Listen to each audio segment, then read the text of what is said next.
Bismillahirrahmanirrahim. Assalamualaikum warahmatullahi wabarakatuh. Apa kabar anak-anakku hari ini? Ustazah harap kalian selalu sehat dan bahagia. Iya, hari ini kita akan belajar bersama Ustazah, yaitu tematik.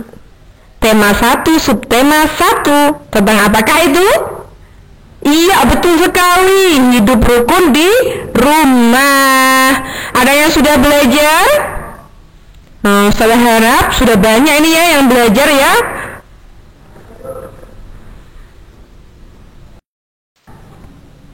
Iya, sebelum kita belajar, kita awali dengan doa dulu ya. Bismillahirrahmanirrahim. Rabbi zidni ilma warzuqni fahma. Amin ya rabbal alamin. Ya, tujuan pembelajaran kita hari ini adalah yang pertama dengan membaca lagu peramah dan sopan dan teks dialog singkat, siswa dapat menemukan dan mengartikan beberapa ungkapan dengan tepat. Adapun yang kedua, tujuan pembelajaran kita yaitu dengan mengamati notasi lagu, siswa dapat mengidentifikasi panjang pendek bunyi dan kuat lemah bunyi dengan tepat. Dan yang ketiga, dengan diberikan lagu anak, siswa dapat menyanyikan lagu peramah dan sopan sesuai dengan panjang pendek bunyi. Nah, sesuai tema kita ya, yaitu hidup rukun di rumah. Kita semua pasti menginginkan kedamaian dalam keluarga kita, betul? Iya, adapun kedamaian itu bisa tercipta karena adanya kerukunan. Nah, apa sih hidup rukun itu, teman-teman? Ada yang sudah tahu? Iya, rukun adalah sikap saling menghargai, menyayangi, dan menghormati antar sesama manusia. Kalau hidup rukun di rumah berarti gimana, Us?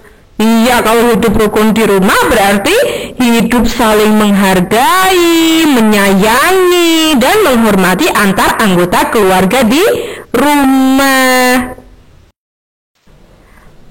Oke anak-anakku, sekarang perhatikan teks cerita berikut ya. Ceritanya ini berjudul Ayah dan Ibu Menyayangi Mutiara dan Udin.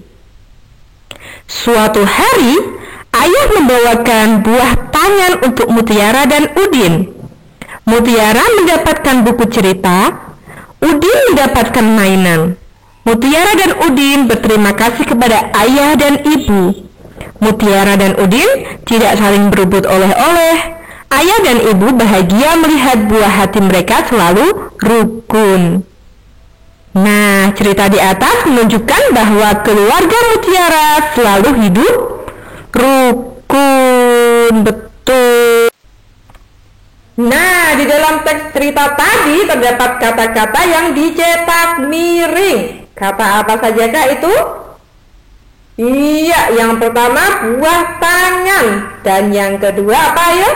Iya, buah hati. Nah, dua kata di atas itu dinamakan ungkapan. Apa sih ungkapan itu? Ada yang tahu anak-anak? Oh, belum tahu ya. Oke, Ustazah jelaskan ya. Ungkapan merupakan gabungan kata yang dirangkai menjadi satu dan membentuk arti yang berbeda dari kata asalnya. Oke anak-anak, ungkapan buah tangan. Nah, di situ ada dua kata ya, buah dan tangan. Nah, buah itu bagian dari tumbuhan yang bisa dimakan. Sedangkan tangan adalah salah satu anggota tubuh yang digunakan untuk memegang. Nah, ketika dua kata ini digabung menjadi satu, maka akan membentuk ungkapan buah tangan. Maka kata ini membentuk makna atau arti baru yang artinya oleh-oleh. Begitu juga dengan buah hati. Ya, buah itu tadi bagian dari tumbuhan yang bisa dimakan, sedangkan hati adalah organ yang ada di dalam tubuh manusia. Tapi ketika digabungkan menjadi satu, menjadi ungkapan buah hati, ini akan membentuk kata atau makna yang baru yang artinya adalah anak. Nah, selain tadi ya yang sudah kita pelajari yaitu buah hati dan buah tangan, ada beberapa contoh ungkapan-ungkapan yang lainnya. Yang pertama yaitu kutu buku. Apa sih artinya kutu buku itu, Ustazah? Ya, dibaca ya yang sebelahnya itu. Arti kutu buku adalah rajin membaca. Jadi anak-anak yang suka membaca buku itu biasanya dijuluki kutu buku ya. Lanjut yang kedua yaitu rendah hati. Apa sih arti rendah hati? Nah, arti rendah hati ini adalah tidak sombong. Kita tidak boleh bersikap sombong ya anak-anak, karena sombong itu adalah temannya setan. Gara-gara kesombongannya akhirnya si setan ini dibuang oleh Allah ke bumi, dikeluarkan dari surga. Nah, ini yang ketiga ini anak-anak, tinggi hati, artinya sombong, sifatnya setan. Dan yang keempat, cepat kaki ringan tangan. Apa sih artinya cepat kaki ringan tangan? Yaitu rajin bekerja. Yang kelima, besar kepala. Besar kepala ini sama juga artinya dengan tinggi hati. Apa tadi arti dari tinggi hati? Iya, sombong. Dan yang keenam yaitu kepala dingin. Apa sih kepala dingin itu? Kepala dingin adalah tenang atau sabar. Nah, kita itu harus bersikap sabar ya. Dalam menghadapi apapun, dalam situasi apapun kita harus bersikap sabar. Innallaha ma'as shabirin. Allah bersama orang-orang yang sabar. Dan yang ketujuh adalah angkat tangan. Wah, apa artinya angkat tangan? Wah, tanda menyerah. Iya, melanjutkan kembali ya. Untuk menjaga kerukunan diperlukan sikap ramah dan sopan antar anggota keluarga. Sebagaimana lagu ciptaannya Pak Dal berikut ini. Yuk kita nyanyikan bersama yuk. 1, 2, 3. Bukannya congkak, bukannya sombong, yang disayangi handai dan saulan, hanya anak yang tak pernah bohong, rajin bekerja, peramah dan sopan.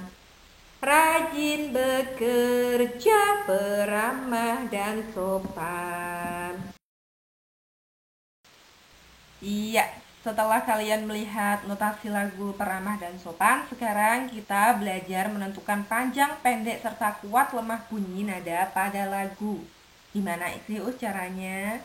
Iya, untuk menentukan panjang, pendek, bunyi, nada dapat dihitung melalui ketukan. Biasanya nada pendek itu atau bunyi pendek itu hanya satu ketukan.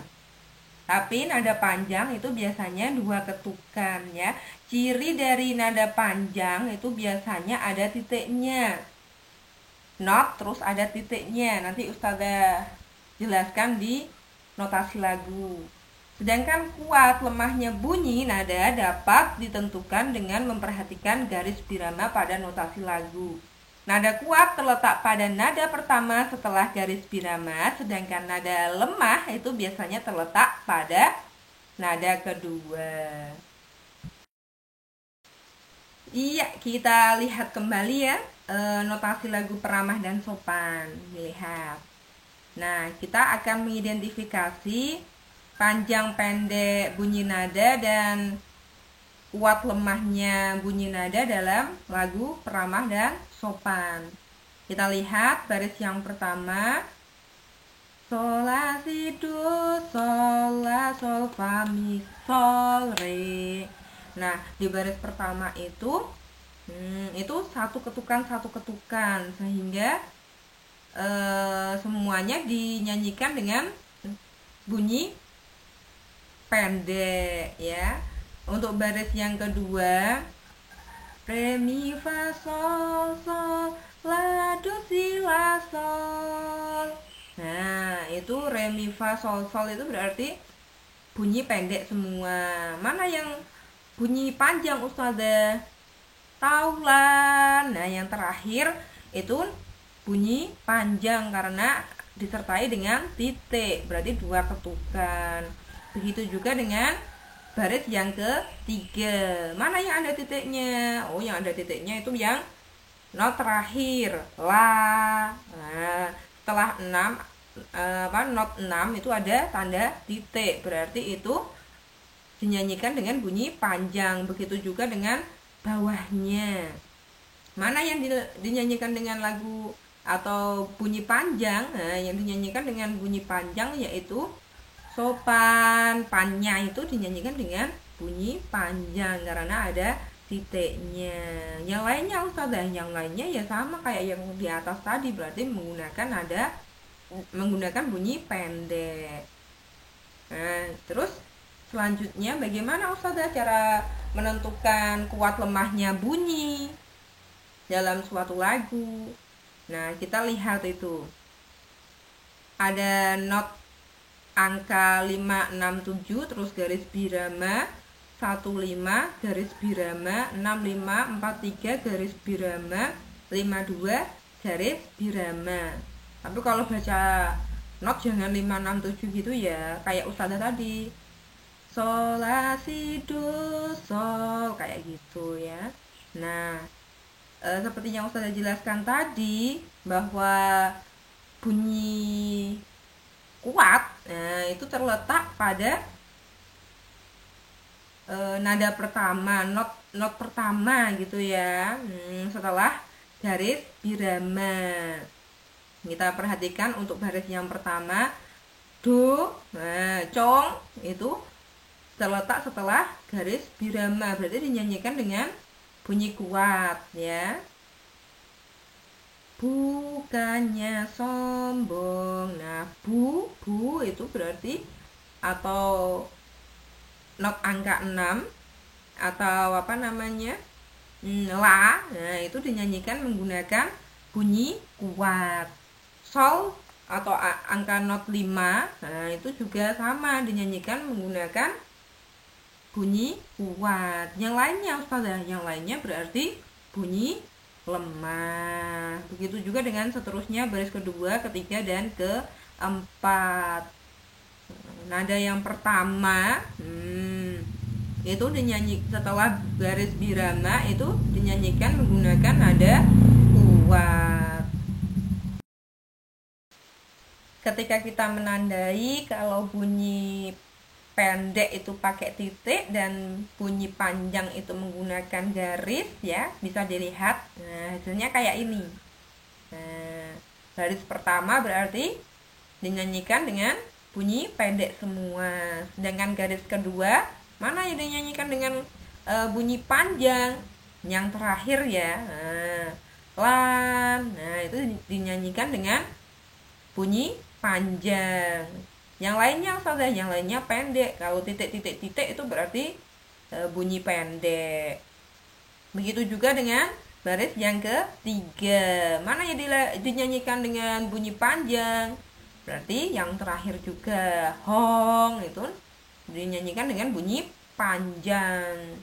Begitu juga dengan baris ketiga dan keempat dan kelima ya, itu dinyanyikan dengan bunyi panjang seperti itu ya. Dan ketika kita menandai kuat lemahnya bunyi pada lagu Peramah dan Sopan, nah hasilnya seperti ini ya anak-anak, kita bisa lihat cong, som, yang, hen, lan, na, ta, ker, ra, pan, ker, ra, pan. Nah, itu dinyanyikan menggunakan bunyi kuat. Bukannya itu berarti dinyanyikan dengan bunyi lemah. Kak berarti bunyi lemah. Bu itu berarti bunyi kuat ya. Kanya berarti bunyi lemah. Bong berarti bunyi lemah. Yang disayang Yang di sa itu berarti bunyi lemah. Yang itu berarti bunyi kuat. Ngi itu berarti nada bunyi pendek. Seperti itu ya. Dan seterusnya. Kalau tidak dikasih tanda ustazah atau garis 2 kayak gitu, itu berarti dinyanyikan dengan bunyi lemah. Semoga apa yang disampaikan ustazah bermanfaat ya anak-anak. Demikian materi dari ustazah. Wassalamualaikum warahmatullahi wabarakatuh.